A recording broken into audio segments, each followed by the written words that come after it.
পশ্চিমবঙ্গে নতুন মন্ত্রিসভার শপথ গ্রহণ অনুষ্ঠানকে ঘিরে কলকাতা জুড়ে চলছে ব্যাপক তোড়জোড়। দীর্ঘ প্রতীক্ষার অবসান ঘটিয়ে কলকাতার রাজভবন সাক্ষী হলো এক ঐতিহাসিক মুহূর্তের।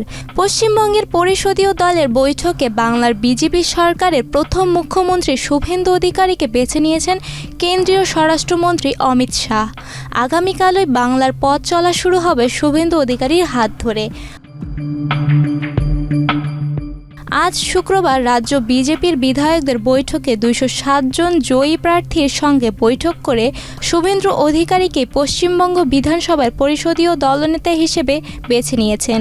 শুভেন্দু অধিকারী নন্দীগ্রাম এবং ভবানীপুর উভয় আসন থেকে জয়ী হয়েছেন এবং মুখ্যমন্ত্রী মমতা বন্দ্যোপাধ্যায়কে ভবানীপুর কেন্দ্রে পরাজিত করেছেন, যা তৃণমূল কংগ্রেসের 15 বছরের শাসনের অবসান ঘটিয়েছে।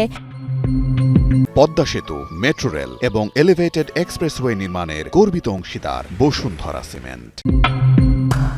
পশ্চিমবঙ্গের প্রথম বিজেপি মুখ্যমন্ত্রী শুভেন্দু অধিকারীর ঐতিহাসিক শপথ গ্রহণ অনুষ্ঠানকে ঘিরে এক বিশাল সাংস্কৃতিক মহাযজ্ঞের প্রস্তুতি চলছে কলকাতা ব্রিগেড প্যারেড গ্রাউন্ডে।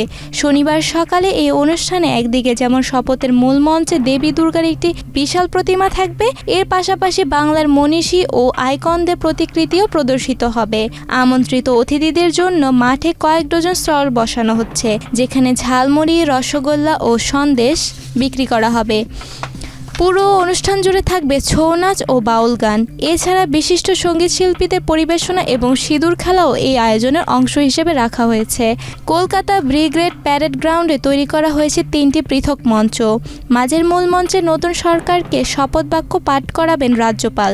শপথ শেষে স্বাক্ষরের জন্য রাখা হয়েছে বিশেষ রাইটিং ডেস্ক। মঞ্চের বাঁ পাশে প্রধানমন্ত্রী, স্বরাষ্ট্রমন্ত্রী ও বিভিন্ন রাজ্যের মুখ্যমন্ত্রীদের বসার ব্যবস্থা করা হয়েছে।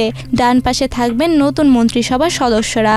অন্য দুটি মঞ্চে বসবেন আমন্ত্রিত অতিথিরা।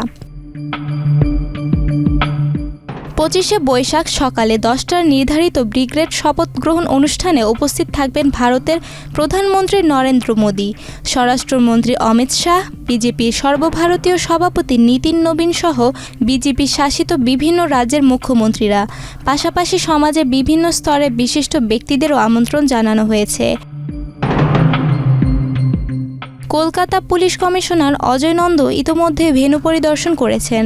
শনিবার প্রায় 50,000 মানুষের সমাগম হতে পারে বলে ধারণা করা হচ্ছে। মূল মঞ্চের সামনে 3টি বিশাল হ্যাঙ্গার এবং 30,000-এরও বেশি চেয়ার বসানো হচ্ছে।